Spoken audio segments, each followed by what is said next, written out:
अखंडमंडलाकारं व्याप्तं येन चराचरं तत्पदं दर्शितं येन तस्मै श्री गुरवे नमः।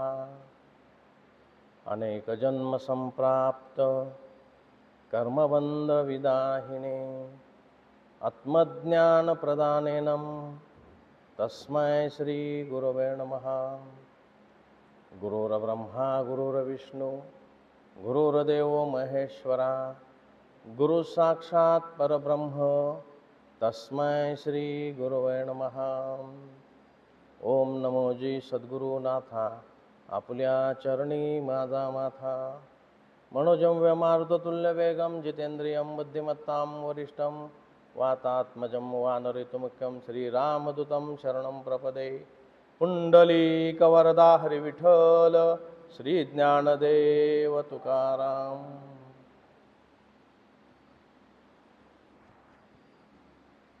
साधावया भक्ती काज नाही लाज धरत, ऐसी याशी शरण जावे शक्ती जीवेन वंची। भीष्म पण केला खरा धनुर्धरा रक्षिले, तुका म्हणे साक्ष हाती तोम्या चित्ती धरियेला। साधावया भक्ती काज नाही लाज धरत, तुकाराम बाबांचा अभंग आहे आणि अभंगामध्ये ते म्हणतात की साधावया भक्ती काज नाही लाज धरत, ऐसी याशी शरण जावे शक्ती जीवेन वंची। ते पुढे म्हणतात भीष्म पण केला खरा धनुर्धरा रक्षिले, तुका म्हणे साक्ष हाती तोम्या चित्ती धरियेला।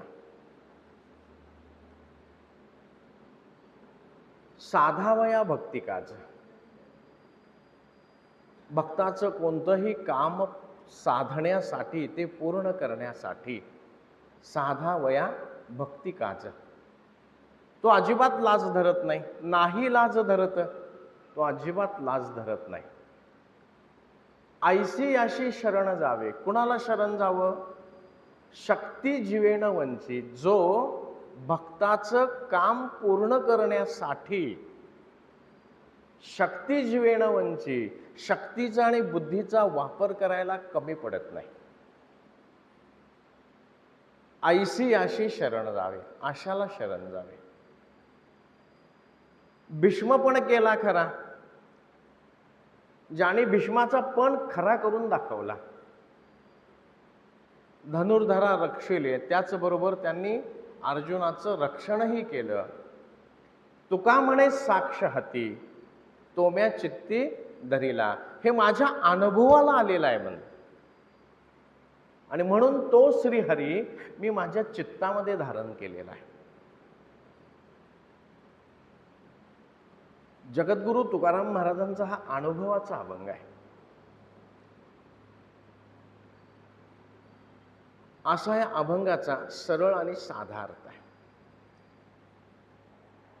पांडुरंग परमात्म्याला वंदन, सर्व संतांना वंदन, विश्ववंदनीय असणाऱ्या माझ्या सद्गुरूंना वंदन, गुरुवर्य चौगुले सरांना वंदन, आपल्या सर्वांच्या हृदयस्थ असणाऱ्या भगवंताला वंदन। वचन ऐका कमळापती माझी रंकाची विनंती, कर जोडी तो कथे काळी आपण असावे जवळी। तुकाराम महाराज म्हणतात साधावया भक्ती काज नाही लाज धरत, की भक्ताचं कोणतंही काम करायला तो अजिबात लाज धरत नाही असं म्हणतात। इथे त्यांनी पहिल्यांदाच सांगितलेलं आहे की भक्ताचं काम करण्यासाठी तो लाज धरत नाही। म्हणजे कुणाचं काम करण्यासाठी लाज धरत नाही, तर भक्ताचं काम करण्यासाठी तो लाज धरत नाही। मग भक्त म्हणजे काय? भक्त कुणाला म्हणायचं? कुणाचं काम करायला लाज धरत नाही, तर भक्ताचं काम करायला लाज धरत नाही। मग भक्त म्हणजे काय? भक्ती म्हणजे काय? भक्त कुणाला म्हणायचं? आणि भक्ती कुणाला म्हणायची आपण पहिल्यांदा बघूया, म्हणजे आपल्याला कळेल की तो कुणाचं काम करायला लाज धरत नाही ते. मग भक्त म्हणजे काय? भक्ताची काय व्याख्या आहे? कुणाला भक्त म्हणायचं? भक्त नव्हे तो विभक्त. समर्थांनी भक्ताची व्याख्या केलेली आहे. ते म्हणतात भक्त नव्हे तो विभक्त. तो भक्त नाही जो विभक्त आहे. मग विभक्त कुणापासून? विभक्त म्हणजे काय तर विभक्त या शब्दाचा अर्थ वेगळा, बाजूला होणे. मग कुणापासून बाजूला तो नाही तर जो देवापासून बाजूला नाही त्याला भक्त म्हणायचं. भक्त नव्हे तो विभक्त. तो विभक्त नाही आहे, तो बाजूला नसतो, कधीच नसतो. माझ्यासारखा प्रवचनापुरता तेवढा जवळ असतो असा तो नसतो. तो नेहमी तो सतत त्याच्या अनुसंधानामध्ये असतो. म्हणजे जो सतत भगवंताच्या अनुसंधानामध्ये असतो त्याला भक्त म्हणतात. विभक्त नव्हे तो भक्त. आणि जो बाजूला असतो तो भक्त नसतो. म्हणून भक्त कुणाला म्हणावं हे माझ्यासारख्यांनी पहिल्यांदा ठाम लक्षात घ्यावं. भक्त कुणाला म्हणावं? आता सर म्हणत होते हरिभक्त परायण. आणि मग मी मनातल्या मनात मला प्रश्न विचारला, बाबा खरंच भक्त आहेस का? मी मलाच प्रश्न विचारला बरं का. इथे जे असते ते सगळं माझ्यासाठी आहे बरं का. मी मलाच प्रश्न विचारला की अरे मला सर भक्त म्हणतात, मी भक्त आहे का? आणि भक्ताची व्याख्या काय आहे? तुमच्या माझ्या दृष्टीनं मी भक्त हो, पण संतांच्या दृष्टीनं मी भक्त आहे का? संतांच्या दृष्टीनं भक्त कोण? जो त्याच्यापासून विभक्त नाही आहे, तो तोच आहे, त्याला भक्त म्हणायचा. आणि असा जो भक्त आहे तो जी भक्ती करतो त्याला काय म्हणतात? भक्ती असं म्हणतात. भक्तीची व्याख्या भगवान माऊली ज्ञानोबारायांनी सांगितलेली आहे. भक्तीची व्याख्या काय आहे ते म्हणतात, एरवी तिजी ना चौथी, पहिली ना सरती, पण माझी सहज स्वरूप स्थिती नाम भक्ती. ही पहिली पण नाही म्हणतात आणि ही कशी नाही म्हणतात, ही चौथीही नाही म्हणतात. एरवी तिजी ना चौथी, ही तिसरी नाही आहे, चौथीही नाही आहे, पहिली नाही आहे, शेवटची नाही आहे, पण माझी सहज स्वरूप स्थिती नाम भक्ती. स्वरूपाच्या ठिकाणी सहज स्थिती असणं, अखंड भाव असणं, त्याला भक्ती असं म्हणायचं. नाथबाबा म्हणतात स्वरूपी सहज स्थिती नाम भक्ती. दोघांनी एकच सांगितलेलं आहे. देवाची नाही विभक्ती नाम भक्ती.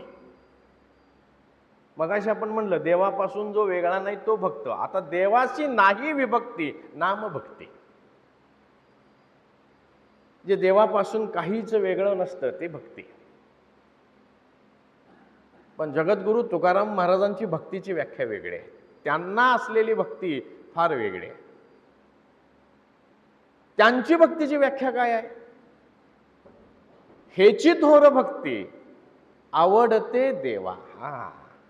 ते काय म्हणतात बघा, हेची थोर भक्ती आवडते देवा, संकल्पावी माया संसाराची. तुकाराम महाराजांच्या भक्तीची व्याख्या काय आहे? ते म्हणतात की ही भक्ती जी भक्ती आहे थोर भक्ती आहे म्हणतात. हेची थोर भक्ती आणि कुणाला आवडते? आवडते देवा. ती कसली आहे? संकल्पावी माया संसाराची. माया म्हणजे प्रेम. संसारावरचं प्रेम देवाला देणं ह्याला भक्ती म्हणतात. संसारावरचं प्रेम कुणाला देणं? देवाला देणं. म्हणजे देवावर प्रेम करणं ह्याला भक्ती म्हणतात. संकल्पावी माया संसाराची हेची थोर भक्ती. आपण असं जोडून घ्यायचं. बाबांनी सुरुवात केलेली आहे. कशी सुरुवात केली? हेची थोर भक्ती आवडते देवा. पण आपण कशी सुरुवात करूया? संकल्पावी माया संसाराची, हेची थोर भक्ती आवडते देवा. तुकाराम महाराजांची ही भक्ती, ही त्याची व्याख्या आहे. ते म्हणतात की संकल्पावी माया, संसारावरचं, माया म्हणजे प्रेम, संसारावरचं प्रेम देवाला द्यायचं आहे, देवाकडं वळवायचं आहे. आणि संसारावरचं प्रेम देवाकडं वळवणं ह्याला भक्ती असं म्हणतात. मग संसारामध्ये कोण कोण येतं? संसारामध्ये घर येतं, बायको येते, मुलं येतात, मुलगी येते. ही सगळी, काकांच्या भाषेत बोलायचं झालं तर पैसा, प्रतिष्ठा, यश, कीर्ती, पैसा, प्रतिष्ठा, हे सगळं काकांच्या भाषेमध्ये चालू झालं. हे सगळं जे काय आहे ना, ह्याला संसार असं म्हणतात. आणि याच्यावर असणारं प्रेम जे आहे, याच्यावरती असणारं जे प्रेम आहे, ते प्रेम कुणाला द्यायचं? बघा, विचार जर केला, आम्ही विचार करत बसलो आणि विचार करत बसल्यानंतर माझा मीच विचार करत बसलो, म्हणलं मला देव आवडतो काही संसार आवडतो? म्हणजे संसारात कोण कोण आहे ते सगळं आहे. पहिला बायको आहे, मग मुलगा आहे, मुलगी आहे, मग घर आहे, दार आहे, यश आहे, कीर्ती आहे, पैसा आहे, प्रतिष्ठा आहे, हे सगळं संसारात आहे. मी म्हटलं मला यातलं कोण आवडतं? तर ही सगळीच यादी मला पहिल्यांदा आवडायला लागली. आणि ही सगळी यादी झाल्यानंतर शेवटी मला देव आवडायला लागला. ही माझी भक्ती. पण तुकाराम बाबा म्हणतात की हा जो सगळा संसार आहे, या सगळ्या संसारावरचं प्रेम देवाला दिलं पाहिजे. म्हणजे जेवढं प्रेम मी बायकोवरती करतो त्याच्यापेक्षाही जास्त प्रेम मी देवावरती केलं पाहिजे. म्हणजे बायकोवर न प्रेम करता ते देवावर प्रेम करणं, याला भक्ती असं म्हणतात. कारण बाबांच्या भाषेमध्ये बोलायचं झालं तर बायकोवर प्रेम करणं म्हणजे आसक्ती. बाबांच्या भाषेमध्ये जर बोलायचं झालं तर ते म्हणतात बायकोवर प्रेम करणं म्हणजे आसक्ती, आणि तीच आसक्ती देवावरती ठेवणं ह्याला म्हणतात भक्ती. म्हणजे जे प्रेम बायकोवरती करतो त्याला आसक्ती म्हणतात, आणि तीच आसक्ती देवावरती ठेवली तर त्याला भक्ती म्हणतात. आणि हीची थोर भक्ती आवडते देवा. म्हणजे याचा अर्थ असा होतो, देवावर प्रेम करणं याला भक्ती म्हणतात. आणि नारदीय भक्तिसूत्रामधलं पहिलंच भक्तिसूत्र आहे, सात्वास्मिन परम प्रेम रूपा. ईश्वरावर अत्यंत प्रेम करणं याला भक्ती म्हणतात. नारद महाराजांचं पहिलंच भक्तिसूत्र आहे, सात्वास्मिन परम प्रेम सुता. म्हणजे ईश्वरावर अत्यंत प्रेम करणं, देवावर अत्यंत प्रेम करणं, केवळ देवावरच प्रेम करणं. आवाज जरासा कमी करा, कमी करा आवाज. केवळ देवावरच प्रेम करणं. लक्षात आलं का? बघा, केवळ देवावरच प्रेम करायचं आहे. आता ऐकायला येतं ना सगळ्यांना? माझंच मला जास्त ऐकायला येत होतं. केवळ देवावरच प्रेम करणं याला काय म्हणतात?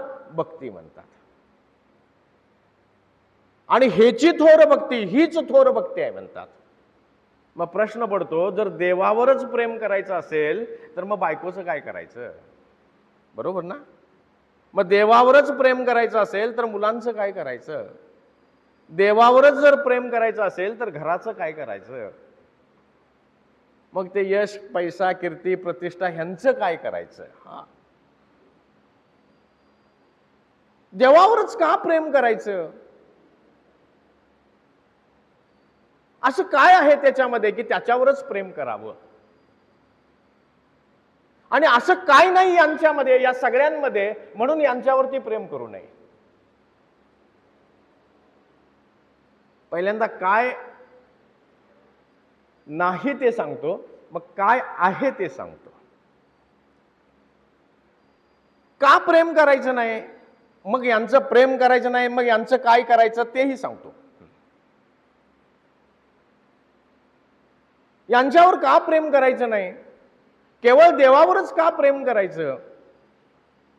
तुकाराम महाराजांचा एक अभंग आहे, खूप छान अभंग आहे. संधी मिळेल तिथे त्या अभंगाचं मी काय करत असतो, हा, कारण तो अभंग मला माझ्यासाठी जास्त चांगला समजून घ्यायचा, हात उतरायचा आहे. तो काय अभंग आहे बघा. महाराज म्हणतात, स्त्रिया पुत्र कलत्र हे तव मायावंत, शेवटचा अंत न पवे कोणी. यमाची या हाती बांधून या देती, आभूषणे घेती काढून या तव चोरांचा कैसा विश्वास, म्हणून तुझी कास धरली तुका म्हणे. महाराज म्हणतात, स्त्री पुत्र कलत्र हे तव मायावंत. हे मायावंत आहेत म्हणतात हे सगळे. मायावंत म्हणजे काय? जे सुरुवातीलाही नाहीत, शेवटीही नाहीत, मध्येच आहेत, त्यांना मायावंत म्हणायचं. सुरुवातीलाही नसतात ते. मी जन्माला आलो तेव्हा कोण होतं का? बायको होती माझ्याजवळ, आत्ता आली हो. आणि शेवटी ती तरी अगोदर जाईल, नाही तर मी तरी अगोदर जाईन, कोणतरी अगोदर जाणारच. मुलं अगोदर नव्हती, आत्ता आहेत, शेवटी माझ्याबरोबर असतीलच याची खात्री नाही. शेवटचा अंत न पवे कोणी, हे शेवटाले कोणीही उपयोगाला येत नाहीत म्हणतात. यातलं कोणीही आपल्या उपयोगाला येत नाही. म्हणून घरात जाऊन लगेच म्हणायचं नाही. हा, हे महत्वाचं आहे त्यातलं. आणि आता घरात जाऊन लगेच म्हणायचं तुम्ही कुणी माझ्या उपयोगाला येत नाही, मग आत्तापासूनच येणार नाहीत बरं का ते. हा, मनात ठेवायचं आहे फक्त. शेवटचा अंत न पवे कोणी, कुणी येत नाही बरं का. 22 प्रवचन आहेत हो, मोठेपणासाठी म्हणून सांगत नाही बरं का, भांडणं झाली म्हणून सांगतो. 22 प्रवचन आहेत दररोज घराच्या बाहेर. पोरग म्हणतंय ते वेंगुर्ल्याला होता असा ते बरं होतं म्हणते, निदान शनिवार रविवार तरी मम्मी जवळ, आमच्या जवळ. आता म्हणते गावात असून काय नाही म्हणते, एक दिवस घरात नाही सा म्हणते. सकाळी 7ला कॉलेजला म्हणून जायचं ना, ते रात्री 9 वाजताच येत असा म्हणते. बघा म्हणजे काय, तो काय म्हणतो की तुम्ही आमच्या जवळ थांबा, तुम्ही आमच्या जवळ आम्हाला वेळ द्या, आम्हाला वेळ द्या. आता हे आम्हाला वेळ द्या, आम्हाला वेळ द्या, आम्हाला वेळ द्या असं म्हणणारा माझ्या शेवटच्या वेळी मला वेळ देईल काय? मोठा प्रश्न आहे. मला वेळ द्या, मला वेळ द्या म्हणणारी ही माझ्या शेवटच्या वेळी वेळ देतील काय? कारण जण हे सुखाचे दिल्या घेतल्याचे, अंतकाळीचे कोणीच नाही. हे अंतकाळी कोणी नसतात बरं का. हे जे जग आहे ना, हे सगळं जग म्हणजे कोण? नवरा बायको, मुलगा मुलगी, हे जे सगळं जग आहे ना, हे दिल्या घेतल्याचे आहे. फक्त हे कशासाठी उपयोगाचे आहेत? हे देण्या घेण्यासाठीच उपयोगाचे आहेत, कारण हे व्यवहारातले आहेत. अंतकाळीचे कोणीच नाही. ते अंतकाळी का उपयोगी पडत नाहीत? कारण ते व्यवहारातले आहेत म्हणून उपयोगी पडत नाहीत. मग व्यवहारात कोण उपयोगी पडतं? व्यवहारात ही उपयोगी कधी? देण्या घेण्यापुरतीच. अंतकाळी कोण उपयोगी पडतो? अंतकाळीचा सोयरा तुका म्हणे विठोधरा. बस अंतकाळी तोच उपयोगी पडतो. पण सगळेजण होते हो. हरिविण धावया नपवे कोणी, त्याच्याशिवाय कोणी येत नाही बरं का. हरिविण धावया नपवे कोणी, लिहून ठेवावं हे बरं का, सारखं सारखं अंडरलाईन करावं. हरिविण धावया नपवे कोणी, बस हरिविण धावया नपवे कोणी. हे सारखं सारखं म्हटलं की मग कळेल देव म्हणजे काय. धर्मराजा होता, भीम होता, अर्जुन होता, नकुल होता, सहदेव होते, भीष्म होते, द्रोणाचार्य होते, कृपाचार्य होते. आणि मग हे सगळ्यांच्याकडे अशी बघायला लागली बरं का, सगळ्यांच्याकडे अशी बघायला लागली. तिला वाटलं कोणीतरी येईल, सगळ्यांनी माना खाली घातल्या बरं का. मग म्हणले यांच्यातलं कोणीच येत नाही, आपण स्वतःचं काहीतरी रक्षण करावं स्वतः, म्हणून ती स्वतः रक्षण करायला धडपडायला लागली. पण शेवटी भागवतामध्ये भगवंत उद्धवाला सांगतात, शेवटी जेव्हा तिच्या निरीला हात घातला गेला तेव्हा ती हतबल झाली अस्वस्थ झाली, निराधार झाली, आणि निराधार झाल्यानंतर तिला वाटायला लागलं मला एकच आधार आहे, कृष्ण. आणि म्हणून त्याने हाक मारली, कृष्णा. इथून हाक मारली बरं का, हाक मारली, कृष्णा. देव जेवायला बसलेले होते. उद्धवाला सांगतात, द्रौपदीशी अति साकडी सभेशी करिता ते उघडी, म्या निजांगे घालून उडी वस्त्रांच्या कोडी पुढविल्या. देव जेवायला बसलेले होते कुठे, द्वारकेमध्ये. आणि देवांना हाक ऐकू गेली, कुणाची, द्रौपदीची. कृष्णा. अत्यंत आर्ततेनं मारलेली ती हाक होती, भक्तांना देवाला मारलेली ती हाक होती. आणि मग देवानं उडी मारली. कशी उडी होती, एक पाय द्वारकेमध्ये होता, दुसरा पाय हस्तिनापूर होता. वस्त्रांच्या कोडी पुरविल्या. देव स्वतः वस्त्र झाले आणि भक्ताचं रक्षण केलं. साधा वया भक्ती काज नाही लाज धरत. म्हणून काय करावं, देवावरती प्रेम करावं. महाराजांचा पुढचा अभंग पुढे सांगतात ते महाराज काय, यमाची हाती बांधून या देती. आता म्हणतात माझा बाबा माझा बाबा, तुम्ही नसला तर करमत नाही म्हणतात, एक दिवस तरी आमच्या बरोबर जेवायला बसा म्हणतात. बरोबर का बघा. पण बाबा गेल्यावरती खरंच किती दिवस उपाशी राहतील बाबा बाबा म्हणणारी. समजा बाबा गेलाच, तर बाबा गेल्यानंतर ती बाबा बाबा म्हणणारी किती दिवस उपाशी राहतील. अहो उपाशी राहत नाहीत बरं का, उलट काय म्हणतात, यमाला म्हणतात, हे यमा हे तुझं पार्सल आहे म्हणतात. काय, ह्याला पार्सल म्हणतात. आता बाबा म्हणतात, पण तो गेला की म्हणतात ह्याला पार्सल म्हणतात, हे पार्सल आहे म्हणतात, तुझं घेऊन जा म्हणतात हे पार्सल. यमाची या हाती बांधून या देती. नुसतं देत नाहीत बरं का, बांधून देतात. बांधा बांधा म्हणतात. ती गादी असते ना आपली शेवटची गादी, ती कडबा, त्या शेवटच्या गादीवरती आपल्याला झोपवतात. तेव्हा झोपवल्यानंतर काय होते, हात बांधा म्हणतात, असा बांधा म्हणतात, सुतडीनं बांधा म्हणतात. आणि सुतडीनं बांधून देतात बरं का. आणि काय म्हणतात, यमा तुझं पार्सल घेऊन जा म्हणतात. आता म्हणतात बाबा तुम्ही नाही आला तर करमत नाही म्हणतात. आणि तेव्हा मात्र त्याला म्हणतात घेऊन जा म्हणतात, यमाला घेऊन जा. यमाची हाती बांधून या देती. ज्या बायकोला आयुष्यभर माझी माझी म्हटलेलं असते ती कुठं असते, ती दरवाजापर्यंतच आलेली असते. तिथपर्यंतच, त्याच्या पुढे नसते बरं का ती. अहो देवाची आई पुढे आली नाही, माझी बायको कशी पुढे येईल. भगवंतानी जेव्हा यमुनेच्या डोहामध्ये उडी मारली ना, देवांना बघायचं होतं आपल्यावर कोण कोण प्रेम करतं, हे देवाला बघायचं होतं. कालियाचं मर्दन करायचं होतंच देवांना, पण माझ्यावर कोण प्रेम करतं हे देवांना बघायचं होतं. म्हणून देवांनी एकदम उडी नाही मारली, कालियाच्या डोहामध्ये एकदम नाही उडी मारली. पहिल्यांदा झाडावरती उडी मारली, आणि झाडाच्या आडाला देव, त्या झुडपामध्ये देव उभा राहिले. आणि मग गोकुळामध्ये वार्ता गेली की तो यमुनेच्या डोहामध्ये कृष्ण बुडाला. देवाची आई आली आणि म्हणाली मला सोडा मला सोडा म्हणाली. मी आता काय कृष्ण नाही तर मी उडी मारल्याशिवाय राहत नाही. आणि म्हणून काय करायची, काठापर्यंत यायची, लोकांनी सोडलेलं असायचं, काठापर्यंत यायची आणि तिथनं पाठीमागे जायची. आणि मग लोकांनी धरलं की म्हणायचे मला सोडा, मला धरू नका, मला सोडा. तुकाराम महाराज बाळ क्रीडेमध्ये वर्णन करतात बरं का, मला सोडा म्हणायची. आणि पुन्हा जेव्हा ती त्या दरडेपर्यंत जायची, तिथं पुन्हा आणि तिथनं पाठीमागे यायची. देव म्हटले माझ्यावर कोणच प्रेम करत नाही. आणि मग त्याने खाली उडी मारली बरं का. आता देवावर जर कोण प्रेम करत नसतील तर माझ्यावर कोण करतील हो. म्हणून देवावर आपण प्रेम करावं. का तर अंतकाळीचा सोयरा तुका म्हणे विठोदरा, फक्त तोच येणार असतो. आणि जे मला बाबा बाबा जे म्हणतात ना सगळे, ते मला कुठे नेतात हो, ते माझं शेवटचं घर असतं, त्या शेवटच्या घरामध्ये नेतात. ते माझं हक्काचं घर आहे बरं का. ते जे गावाच्या बाहेर असतंय ते माझं घर आहे. हे दगडामातीनं मी बांधलेलं, आता मी आलं बरं का, ते दगडामातीनं बांधलेलं ते माझं घर नसते बरं का. ते भगवंतानी मला काही काळापुरतं राहायला दिलेलं असतंय. माझं असतं तर मी अखंडपणे तिथेच राहिलो असतो.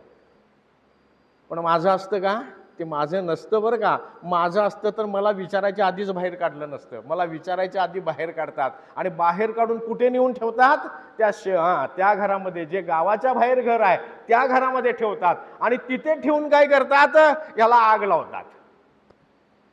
आणि आग लावून झाली की हे असले पुढारी असतात, ते काय म्हणतात, चला चला आता म्हणतात, 3 तास होऊन गेले, पोटात आता भूक लागली, चला म्हणतात, आता झालं, चला जाऊया पाठीमागे, संपलं म्हणतात. हा, ते यमानं पार्सल नेलं म्हणतात त्यांचं. इकडे चितेवरती काय, नामदेव महाराजांचा अभंग आहे बरं का, तो नामदेव महाराज त्या अभंगामध्ये सांगतात, चितेमध्ये मी जळायला लागलेला असतोय.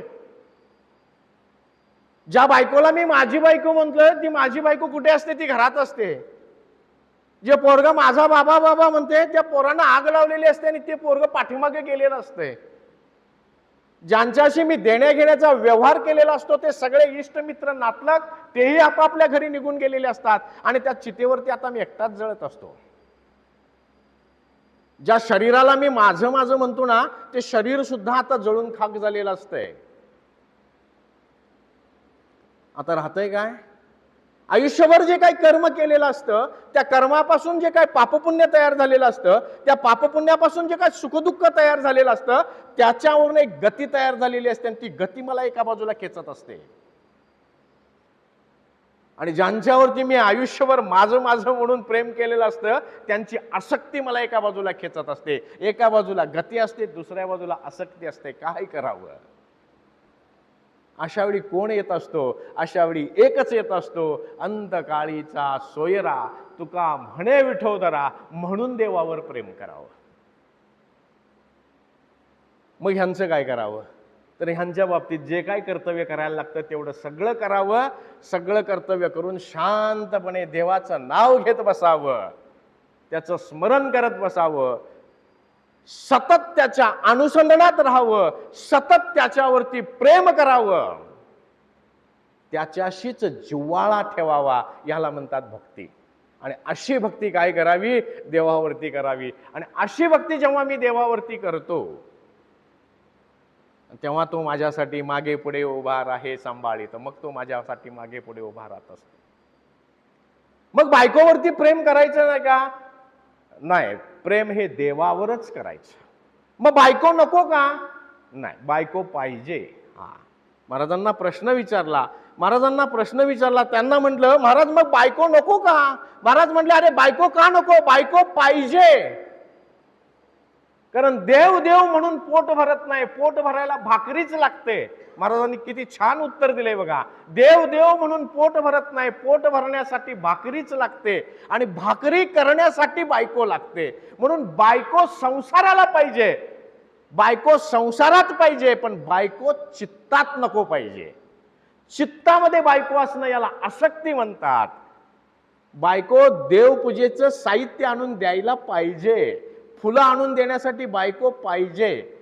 म्हणून बायको संसारासाठी पाहिजे, पण बायको चित्तात नको पाहिजे.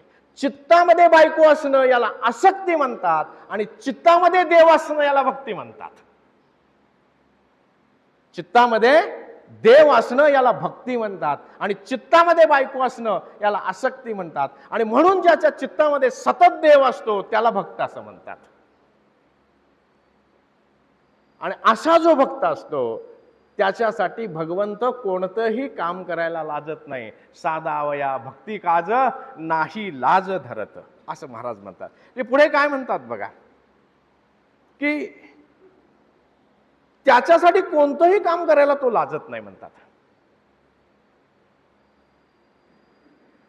चोखा महाराजांची वारी आलेली होती, सतत देवाच्या नामस्मरणामध्ये दंग असायचे. त्यांना संसाराची फिकीर नसते, कारण त्यांचा संसारच देव चालवत असतो.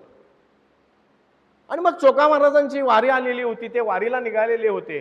चोखा महाराजांची बायको बाळंतपणासाठी, म्हणजे ती दिवसामध्ये होती. जाता जाता चोखा महाराजांना म्हणाले, तुमची वारी आलेली आहे, तुम्हाला काही थांबवून तुम्ही थांबणार नाही, पण वाटेवरतीच आपल्या वंशांचं गाव आहे, तेव्हा काय करा, आपल्या वंशांना तुम्ही माझ्या बाळंतपणासाठी घरी बोलवलंय म्हणून सांगा, एवढा तरी निरोप द्या आणि मग तुम्ही पुढे जा. ते म्हणाले, हो हो देतो बरं का, देतो म्हणाले. आणि मग ते घराच्या बाहेर पडले आणि नामस्मरणामध्ये इतके रमले आणि रंगून गेले ना, आपल्या बहिणीचं घर मागं केव्हा गेलं हे चोखा महाराजांना कळलंच नाही बरं का. झालं. आणि आपली बायको बाळंतपणामध्ये, म्हणजे दिवसामध्ये आहे, ती बाळंत होणार आहे, घरी कुणीतरी पाहिजे, हे चोखा महाराज विसरूनच गेले. पण संतांच्या संसाराची काळजी भगवंताला असते. माझी या भक्ता आणि संसाराची चिंता. भगवंत अर्जुनाला म्हणतात की अर्जुना, माझी या भक्ता, जो माझा भक्त आहे आणि त्याला संसाराची चिंता, समर्थाची कांता काय कोरांना मागे. हे बाबा पुढे पुढे चालले, देवाच्या नामस्मरणामध्ये चालले, बहिणीचं घर मागं गेलं, इकडे प्रसूतीचा क्षण यायला लागला. आता काय करावं? ह्यांनी निरोप दिला असेल काय नाही दिला असेल. आणि एवढ्या दारावरती थाप ऐकू आली. आणि त्याने विचारलं कोण आहे? चोखा महाराजांच्या पत्नीने विचारलं कोण आहे? ते म्हणले वंश मी आहे. हा वहिनी मी आले, तुमची वंश म्हणले. अरे वंश तुम्ही आला? हो म्हणले मी आले. दादांनी निरोप दिला म्हणले मला, म्हणून गडबडीनं पळत पळत आलो म्हणाले. बरं झालं वंश तुम्ही आला, नाहीतर कोण आहे म्हणले माझ्याजवळ आता. आणि मग त्या नंदेनं चोखा महाराजांच्या बायकोचं बाळंतपण केलं. नुसतं बाळंतपण केलं नाही तर ती बाळुती पण धुतली. त्यांनी बाळुती धुतली. 9वा दिवस झाला, 5वी पुजली, 6वी झालं, 7वी झाले, 9वा झाला, 10वा झाला, 11वा आणि 12वा बारशाचा दिवस आला. वहिनी आपण बारसं बाळाचं मोठ्यांनी करायचं बरं का, मोठ्यांनी करायचं. वहिनी म्हणते वंश आपण बारसं मोठ्यांनी करायचं. कसं करायचं? आपल्याकडे काय आहे? आपल्याकडे खायलाच नाही आणि आपण कसं बारसं करायचं? वहिनी त्याची काळजी तू करू नको, आपण बारसं मोठ्यांनी करायचं. गावातल्या प्रत्येकाला निरोप द्या, बारसं मोठ्यांनी करायचं आहे. आणि जेवण कसलं करायचं? लाडू जिलेबीचं जेवण करायचं. हा वंश काय लोक म्हणतील चोख्याला लॉटरी लागली की काय? ते काहीतरी म्हणू देत, पण आपण बारसं करायचं. आणि गावातल्या सगळ्यांना काय झालं? सगळ्यांना निरोप गेला. जेवणाचे ढीग असं उभा राहिले. अरे ज्याचा आचारी श्रीहरी आहे त्याला कशाची कमतरता आहे? आणि मग इकडे काय झालं? असं उभा राहिलं सगळं बरं का. लोक म्हणाले चोख्याला लॉटरी लागली वाटतं. म्हटले अरे ह्याला खायला मिळत नव्हतं आणि ह्यांनी बारसं एवढ्या मोठ्यांनी केलं.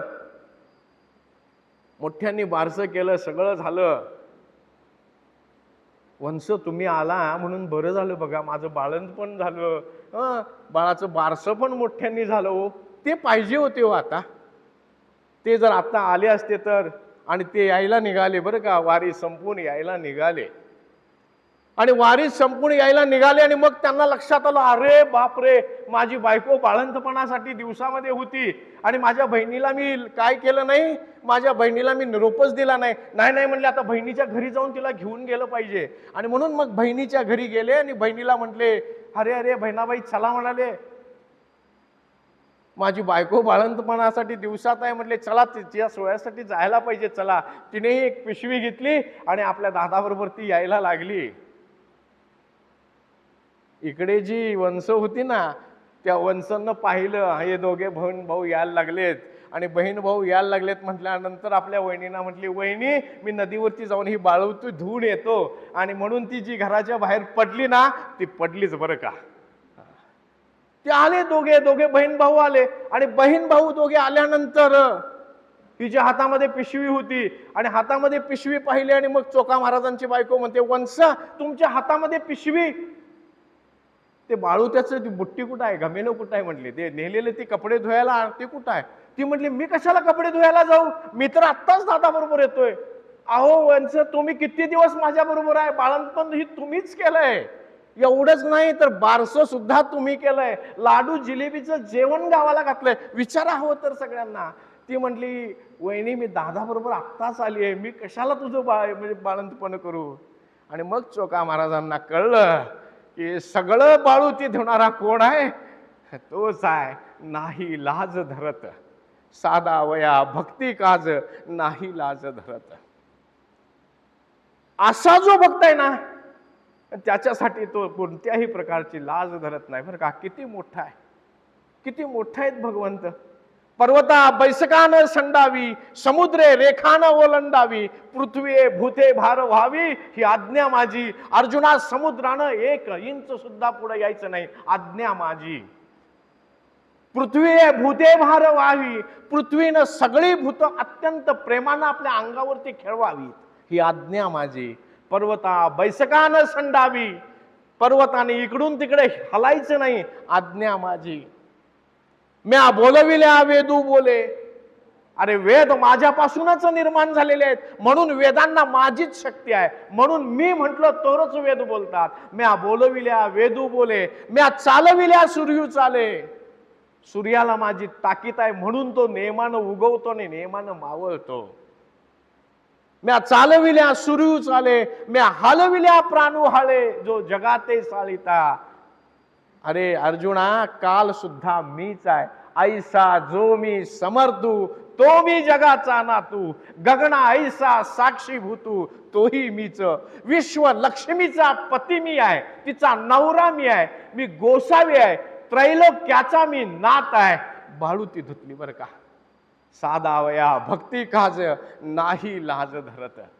आणि असा हा जो त्रैलोक्याचा नात आहे, ज्याच्या आज्ञेशिवाय एकही पान हलत नाही. चाले हे शरीर कोणाची आहे सत्य, कोण बोलविते हरिविण.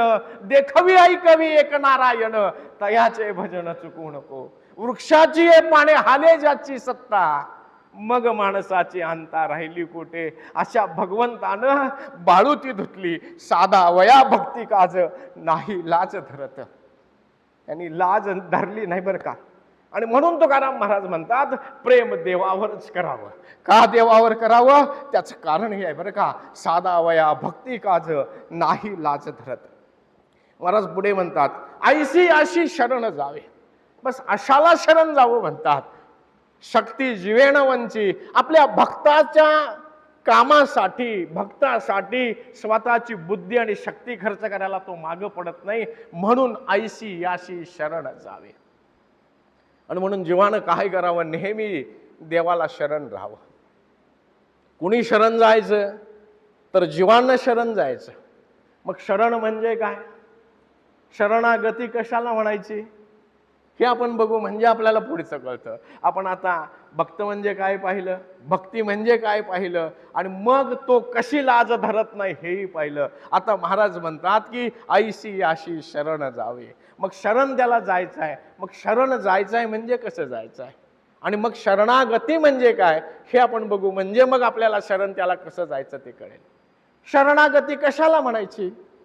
डॉक्टर काका सांगतात की प्रारब्ध ही ईश्वराची व्यवस्था आहे. प्रारब्ध ही ईश्वराची व्यवस्था आहे. मग प्रारब्ध कशाला म्हणायचं, तर प्रारब्ध या शब्दाचा अर्थ माझ्या वाट्याला आलेलं काम जसं करायला पाहिजे तसं मी केल्यानंतर जे मला मिळतं, मग यश असेल किंवा अपयश असेल, सुख असेल किंवा दुःख असेल, यश असेल किंवा अपयश, सुख किंवा दुःख, असं काही जे मिळेल, मग सुख मिळालं तर त्याला प्रारब्ध म्हणायचं. प्रचंड प्रयत्न केल्यानंतर दुःख मिळालं तर त्यालाही प्रारब्ध म्हणायचं. म्हणजे प्रचंड प्रयत्न केल्यानंतर जे काही मिळतं त्याला प्रारब्ध असं म्हणायचं. आणि ते जे मिळालेलं आहे ते तुझीच कृपा, म्हणून शांतपणे आनंदामध्ये पुढं पुढं जायचं. काकाजी म्हणतात थांबायचं नाही बरं का. काकाजी म्हणतात पुढं पुढं जाणं, याला म्हणतात शरणागती पत्करणं. ना तर मग देवावरती काय केस करणं ह्याला शरणागती म्हणत नाही. देवाच्या नावानं बोटं मोडणं ह्याला शरणागती म्हणत नाही. एका बाजूला मी माझ्या मुखामध्ये तू काय करायचं, रामनाम घ्यायचं, आणि दुसऱ्या बाजूनं त्याला म्हणायचं की तुझ्या राज्यात न्याय नाही, याला शरणागती म्हणत नाहीत. मग शरणागती म्हणजे काय, तर मी जे प्रचंड प्रयत्न जसं करायला पाहिजे तसं प्रयत्न केल्यानंतर मला जे काही मिळतं त्याला प्रारब्ध म्हणतात. आणि मिळालेलं जे काय आहे ते स्वीकारून मी पुढं पुढं जाणं, यालाच म्हणतात शरणागती. यालाच म्हणतात माळीये जीवती नेले, तिवती निवांतची गेले, त्या पाणी ऐसे व्हावे केले का. पुढे म्हणतात ते म्हण, ह्यालाच ते पुढे काय म्हणतात बघा. त्यांनी पुढे सांगितलं, ठेविले अनंते तैसेची राहावे, चित्ती असो द्यावे समाधान, यालाच म्हणतात शरणागती. संचित तूप आहे कौतुकाचे, ह्यालाच शरणागती असं म्हणतात.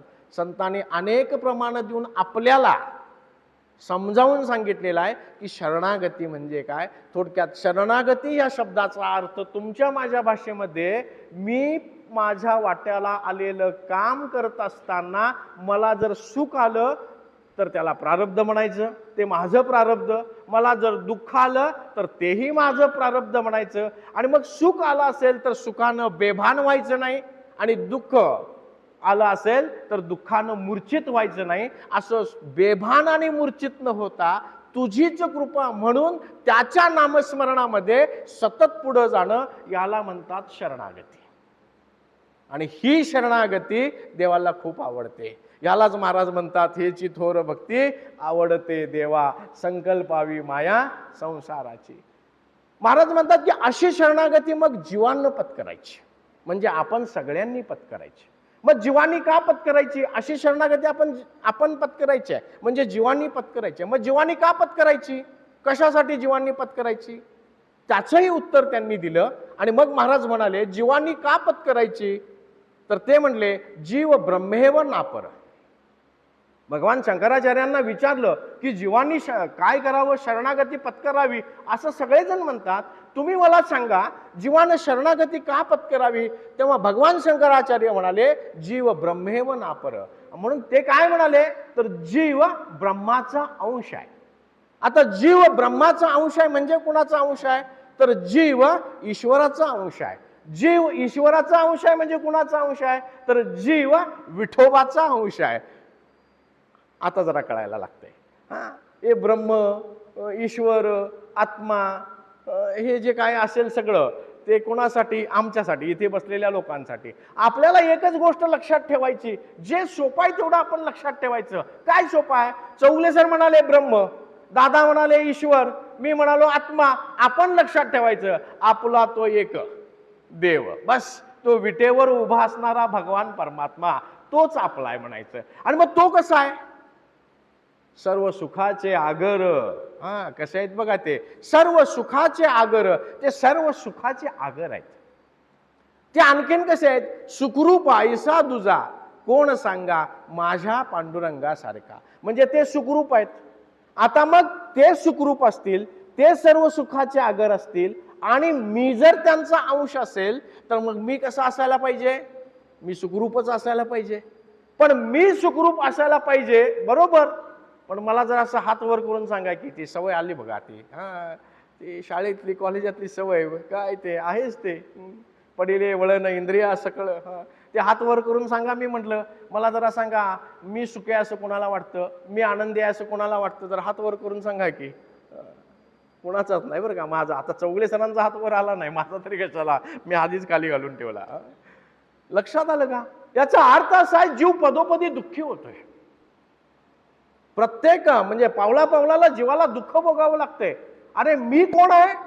मी त्या ईश्वराचा अंश आहे, मी त्या देवाचा अंश आहे. आणि तो देव जर सुखरूप असेल तर मी सुद्धा सुखरूपच असायला पाहिजे. पण मी सुखरूप आहे असं मला अजिबात अनुभव येत नाही. उलट पदोपदी मला दुःखाचे अनुभव येतात.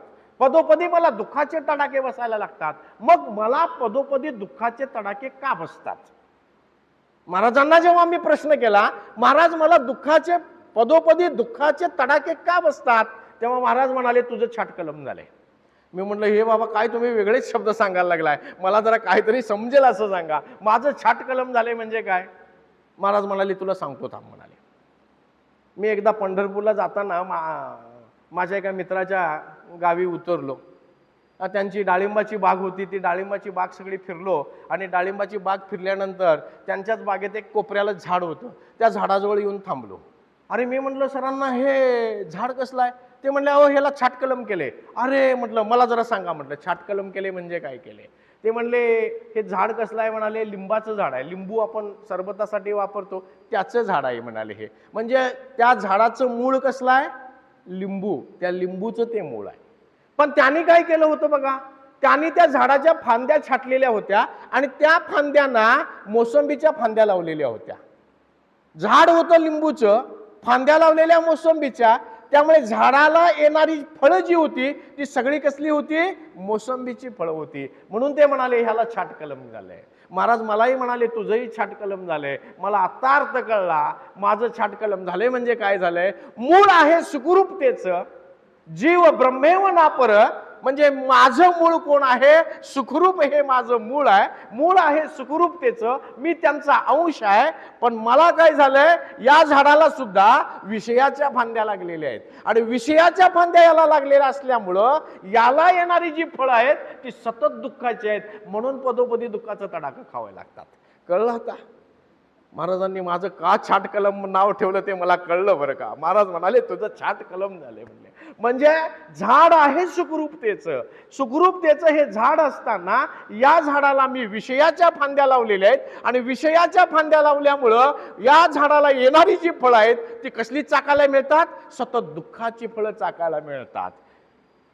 विषय भोगी सुख साधंतची जाण दुःख. बस आपल्याला विषय भोगताना आनंद वाटतो, पण पहिल्यापासून सुरुवातीपर्यंत दुःखच असतंय.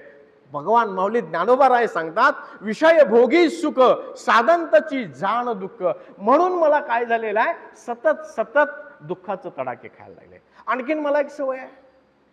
महाराज म्हणले तुला आणखीन एक सवय आहे. म्हटले बाबा म्हणून तुला दुःखाचे तडाखे खावे लागतात. मी म्हणलं मला दुःखाचे तडाखे खावे लागतात हे बरोबरच आहे, पण माझी आणखीन एक कुठली सवय आहे ती मला सांगा, म्हणजे मला दुरुस्त करता येईल. महाराज म्हणाले तुला काय झाले माहिती आहे काय? म्हटले दुसऱ्याचं ओझं डोक्यावर घेऊन नाचायची सवय आहे म्हणाले. याचा अर्थ काय झाला? मी दुसऱ्याचं ओझं डोक्यावर घेऊन नाचतोय. मी म्हणलं कसं कसं सांगा? सांगतो म्हणले थांब. आमचं गाव चिरमुऱ्यासाठी प्रसिद्ध होतं आणि ते चिरमुऱ्यासाठी प्रसिद्ध असणारं गाव, चिरमुरे विकायला आमच्या गावातले लोक अजूनही पोती घेऊनच जातात बरं का. आणि 1942 चले जाओ आंदोलन पुकारलं गांधीजींनी आणि इंग्रजांनी एक कायदा केला. आमचा हा भाग जो संस्थानिकांचा भाग आहे आणि त्यामुळे इंग्रजांनी इथे कायदा केला. काय केला? त्यांचं कायदे त्या 42च्या आंदोलनामध्ये दररोज एक कायदा यायचा. काय? पोत्यातनं पिशवीतनं घेऊन काही जायचं नाही. कारण क्रांतिकारकांना लोक काय करायचे, भाकऱ्या हे पिशवीतनं पोत्यातनं घेऊन, तेव्हा पिशव्या कुठल्या गोण्याच असायच्या, त्याच्यातनं घेऊन जायचे. आणि म्हणून त्यांनी कायदा केला की त्यातनं घेऊन काही जायचं नाही. माझ्या गावामध्ये चिरमुरे विकणाऱ्या एका आईला हे काय माहित नव्हतं. आता अडाण्या माणसाला काय माहित असतं? शिकलेल्या माणसाला जरा काहीतरी इकडे तिकडे ऐकून कळतं, तिला काहीच माहित नाही झालं. आणि म्हणून ती काय केली, तिने आपलं उचललं पोतं आणि निघाली. कारण चिरमुरे विकले तर चार काहीतरी धान्याचं येणार आहे, ते दळलं तर घरात खायला भाकरी मिळणार आहे आणि मग पोराटारांची भूक भागणार आहे. म्हणून त्यांनी म्हणले चला आपलं उचलू गेलं. तेव्हाचा प्रवास हापटन नावाच्या गाडीतनं होता आणि हापटन नावाची गाडी मुरगुडातनं सुरू झाली. मुरगुडात कोण पॅसेंजर नाही. शिंदेवाडीमध्ये एकच पॅसेंजर होता, तो माझ्यासारखा बाबा होता, बसला. झालं चिरमुऱ्याची पिशवी पोती घेऊन ही बाई कुठं बसली? ती बसली यमग्यामध्ये बसली. पोतं आतच टाकलं. गाडी पुढं पुढं पुढं पुढं निघायला लागली आणि तिला बस्तवडे फाट्यावरती तिला कळलं की लिंगणूरच्या चौकीमध्ये, पोलीस स्टेशनच्या चौकीमध्ये गाडी चेक करायला लागलेत आणि पोत्यातनं आणि पिशवीतनं कुणी जर काय आणलं असेल तर पोलीस त्याला मारायला लागलेत. ही अडाणीबाई ती म्हटली पोतं माझं जर आहे, पोलिसांना कळलं तर मला मारल्याशिवाय राहणार नाहीत. आणि म्हणून गाडी बस्तवडे फाट्यावर थांबल्याबरोबर हिने उडी मारली गाडीच्या आणि निघाली. चला म्हटली जाऊ दे, पोतं गेलं तर गेलं, शिर सलामत तो पगडी 50. ती बाहेर पडली. पोतं कुणाचं हे कोणाला माहित होतं? शिंदेवाडीमध्ये बसलेल्या बाबाला माहित होतं. झालं, आता ती बाई गेली. ड्रायव्हर आपला पॅसेंजरांचे पैसे घेण्याच्या नादात एवढ्यात ते कारभार सगळा झाला, ती गेली. गेल्यानंतर आता पोतं कुणाचं? पोतं बाईचं. पण आत्ता पोतं कुणाचं? आता माझं. पोतं कुणाचं? माझं. झालं, आली. त्या बाईलाच ते कळलेलं होतं, कारण हा बाबा काय झालेला होता, आत बसलेला होता, बाई बाहेर बसलेली होती आणि तिला त्या खिडकीकडेला कुजबूज सगळी ऐकायला येत होती बाहेर रस्त्यावरची. चौकीला, पोलीस स्टेशनच्या चौकीला गाडी आली, लिंगणूरला चेकपोस्टला गाडी आली आणि चेकपोस्टला गाडी आल्यानंतर गाडी चेक करायला सुरुवात केली. पोलिसांनी विचारलं हे पोतं कोणाचं? आता गप्प बसेल का नाही? पण पडिले वळण इंद्रिया सगळं, हा दुसऱ्याचं ते माझं, माझं ते पण माझंच, दुसऱ्याचं ते पण माझं. आणि काय म्हणला? माझं. कुणाचं हे? माझं म्हणला. माझं म्हटल्यावर पोलीस म्हणाले आत काय सांग. आता आत काय याला काय माहित? तो म्हणला काय माहित नाही. म्हणला अरे काय माहित नाही कसं? मग हे पोतं कुणाचं? माझं. मग आत काय ते सांग. तो म्हणला काय माहित नाही. खोटं बोलतोस का? म्हटले पोतं पण माझं म्हणतोस, आत काय ते काय माहित नाही म्हणतोस, घ्या रे बाहेर यायला. म्हटला बाहेर घेतली आणि पोलिसांनी एक तडाखा दिला. आता सांग म्हणले पोतं कुणाचं? तो म्हणला माझं. मग आत काय? काय आहे माहित नाही. म्हटला अनेक तडाखा दिला. पोलिसांनी मारायला सुरुवात केली. कुणाचं आहे? माझं म्हटलं की तडाखा हाणायला चालू केलं. इतका मार खाल्ला, इतका मार खाल्ला, आणि मार खाऊन कळवळून म्हणाला, हे माझं नव्हं म्हटला. माझं नव्हे म्हटल्यानंतर मग पोलीस म्हणले, मग कुणाचं? अहो ती एक बाई आलेली होती, यमग्यात चढलेली होती म्हटला, ती घेऊन आली म्हटला, तिचं पोत आहे, मला काही माहित नाही, हे घ्या म्हटला तुम्हाला, माझं नव्हे म्हटला. हे नव्हे म्हटल्याबरोबर पोलिसांनी सोडून दिला. माझं माझं दररोज म्हणतंय म्हणून मार खाते बरं का. का तडाखं बसतात प्रपंचात कळलं का? महाराज म्हटले, का सुख दुःख, का तडाखं सुखाचं खातोस माहिती आहे काय? म्हटले, माझं माझं म्हणतोस म्हणून तडाखं खातोस, बायको माझी म्हणतोस म्हणून तडाखा खातोस, पोरगा माझा म्हणतोस म्हणून तडाखा खातोस, घर माझं म्हणतोस म्हणून तडाखा खातोस, यश माझं म्हणतोस म्हणून तडाखा खातोस. मुक्त होता परी बळे झाला बद्ध, घेऊन या छंद माझे माझे. माझं नव्हे म्हणाला, सोडून दिला आणि मार खायचा थांबला. देखे पुढिलांचे ओझे, जरी आपल्या माता घेईजे, तरी सांग कान दाटीजे धनुर्धरा. अर्जुना, दुसऱ्याचं ओझं डोक्यावरती घेतल्यावरती मान दुखतेच. तसं आपल्याला काय झालेलं आहे? प्रकृतीच्या गुणधर्मानं जी कर्म होतात ती मला वाटतंय मी करतोय म्हणून कॉलर उडवते. हा, मी करता. आणि जेव्हा मी करता म्हणतो ना, तेव्हा कर्तृत्व ज्यावेळी येतं तेव्हा भोक्तृत्व येतं, आणि कर्तृत्व भोक्तृत्वाचा परिणाम सुखदुःख येतं, आणि सुखदुःख भोगण्यासाठी जन्माला यावं लागतं, आणि जन्माला आल्याची शिक्षा म्हणून मरावं लागतं. आणि म्हणून या जन्म मरणाच्या चक्रातनं जर मोकळं व्हायचं असेल तर काय करावं? त्याला शरण जावं. का जीवांना त्याला शरण जावं? तर जीवाच्या पाठीमागे जे जन्म मरणाची जी परंपरा लागलेली आहे, ही जन्म मरणाची परंपरा खंडित करण्यासाठी काय करावं? त्याला शरण जावं असं महाराज म्हणतात बरं का. मग शरण कुणाला जावं? बाबांना तोही प्रश्न विचारला बरं का. बाबा म्हटलं, शरण कुणाला जावं कळा मला सांगा, आणि तुम्ही नाही सांगितलं तर मला कळणार कसं ते सांगा. आणि मग बाबाने मला एकच प्रमाण सांगितलं. काय सांगितलं? सकळ शास्त्रांचा विचार, अंती इथुलाची निर्धार, विठोबाशी शरण जावे, निज निष्ठ नाम गावे. बस बाबांनी कुणाला शरण जायचं हेही सांगितलं. बाबा म्हटले, अरे सकळ शास्त्रांचा विचार, सगळ्या शास्त्रांचा मी विचार केलेला आहे म्हणतात, सगळी शास्त्र विचारात घेतलेली आहेत म्हणतात, आणि मग शेवटी मी एका निर्धारावर आलेलो आहे म्हणतात, विठोबाशी शरण जावे. बस कुणाला शरण जावं म्हणतात? विठोबाला शरण जावं म्हणतात. मी बाबांना म्हटलं, शरण कसं जायचं तेवढं सांगा. आणि मग ते म्हणाले, भगवान माऊली ज्ञानोबारायांना विचार म्हणाले की शरण कसं जायचं ते भगवान माऊली ज्ञानोबारायांना विचारते, तुला सांगतील म्हटले. आणि मग मी भगवान माऊली ज्ञानोबारायांना विचारलं की शरण कसं जायचं, तेव्हा भगवान माऊली ज्ञानोबाराय म्हणाले, सुवर्णमणिया सोनिया ये कल्लोळ पानिया, मज शरण ये धनंजया तैसा. अर्जुना, मला असा शरण ये म्हणाले. सोन्याचा जो अलंकार असतो त्या अलंकाराला काय नसतं? गर्व नसतं बरं का. पाण्याची जी लाट असते तिला गर्व नसतं, ती लाट काही वेळानं त्या पाण्यामध्येच जशी सामावून जाते, ते अलंकार वितळल्यानंतर जसे ते सोन्यामध्येच शरण राहतात, तसं तू मला शरण आहे म्हणाले. आणि मग मला कळालं की भगवंताला शरण कसं जायचं. आणि असं जेव्हा मी भगवंताला शरण राहतो ना, नाही लाज धरत. आणि मग तो काय करत नाही, तो अजिबात माझं कोणतंही काम करायला लाज धरत नाही. आणि म्हणून बाबा सांगतात, साधा वया भक्ती काज नाही लाज धरत, ऐशी आशी शरण जावे शक्ती जीवेण वंची. पुढे बाबा म्हणतात, भीष्म पण केला खरा धनुर्धरा रक्षिले. बाबा म्हणतात, भीष्म पण केला खरा. भीष्माचार्य हे भगवान श्रीकृष्णाचे काय होते? भक्त होते. भगवंताला म्हणजे भगवान श्रीकृष्ण हे भगवंत आहेत हे भीष्माचार्यांना माहित होतं. भीष्माचार्य हे माझे भक्त आहेत म्हणून भीष्माचार्यांचा आदर भगवंत करत होते.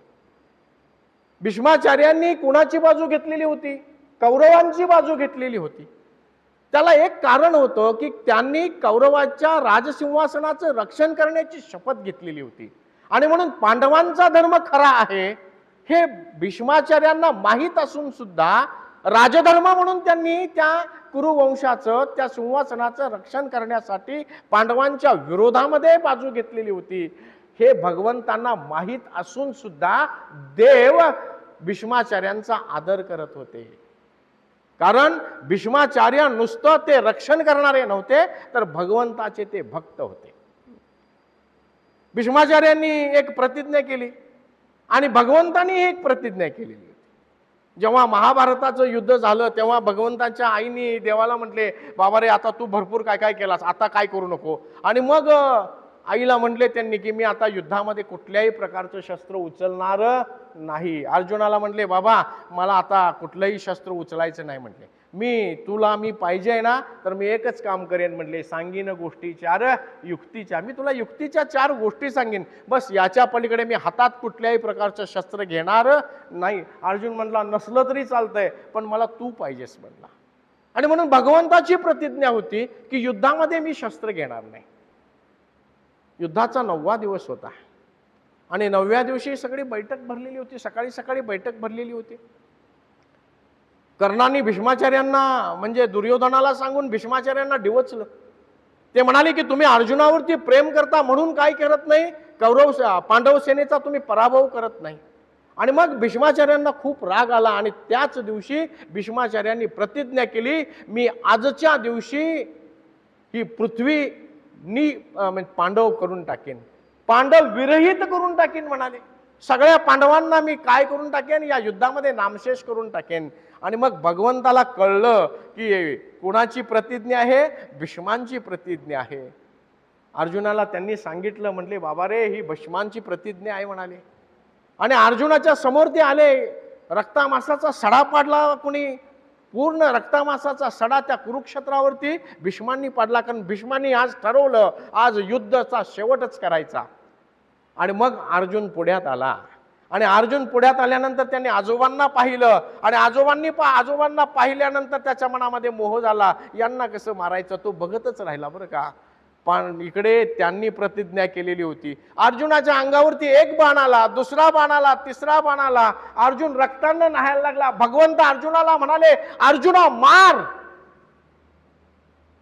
पण अर्जुन काहीच करत नव्हता, तो उभा राहिलेला होता. आता भक्ताचे रक्षण करण्याची जबाबदारी ही देवाची असते, मागे पुढे उभा बस. आणि मग काय करावं, अरे आता जर आपण नाही थांबवलं, मी माझीच प्रतिज्ञा म्हणून जर बसलो तर हे पांडवाला मारल्याशिवाय राहणार नाहीत आणि मग अधर्माचा विजय झाल्याशिवाय राहणार नाही. आणि म्हणून भगवंत अत्यंत रागानं लालबुंद झाले, रथाच्या खाली उडी मारली आणि खाली पडलेलं एक मोडकं चाक होतं भगवंतानी हातामध्ये घेतलं आणि हातामध्ये घेऊन सुदर्शनासारखं फिरवायला लागले. आणि पितांबर असा फडफडत होता. भगवंत अत्यंत त्वेषानं चालत चालत कुणाजवळ आले, भीष्मांच्या जवळ आले. भीष्मानी पाहिलं भगवंत आपल्याकडे यायला लागलेत. त्यांनी बाण टाकूनच दिला. त्यांनी धनुष्यबाण टाकला, गुडघ्यावरती उभा राहिले आणि म्हणाले, देवा स्वागत आहे. म्हणले तुझ्या हातून मला जर मृत्यू आला तर मला मोक्षच आहे. म्हणाले मी माझी प्रतिज्ञा खरी केली, तुला हातामध्ये शस्त्र धरायला लावीन. भगवंतांनी हातामध्ये शस्त्र धरलं कुणासाठी, भीष्मांच्या प्रेमासाठी. कारण देव प्रेमाचा भुकेला असतो. भीष्म जरी कौरवांच्या बाजूने असले तरी देवावर अत्यंत प्रेम करणारे होते. आणि देवावर अत्यंत प्रेम करणं म्हणजे देवाची भक्ती करणं. बस एका भक्ताला राखण्यासाठी देवाने हातामध्ये शस्त्र धरलं आणि दुसऱ्या भक्ताला राखण्यासाठी आपली प्रतिज्ञा मोडली. साधावया भक्ती काज नाही लाज धरत. म्हणून महाराज म्हणाले की मला असा हा भगवंत अनुभवाला आलेला आहे, म्हणून तो म्या चित्ती धरियेला. झालेली सेवा माझ्या विश्ववंदनीय सद्गुरूंच्या चरणी अर्पण करतो. माझे गुरुवर्य काकाजींनी ज्यांना आचार्यपदांचा दर्जा दिला त्या चौगले सरांच्या चरणी अर्पण करतो. आपल्या सर्वांच्या हृदयस्थ असणाऱ्या भगवंताच्या चरणी अर्पण करतो आणि सेवेला पूर्णविराम देतो. पुंडलिक वरदा हरी विठ्ठल श्री ज्ञानदेव तुका.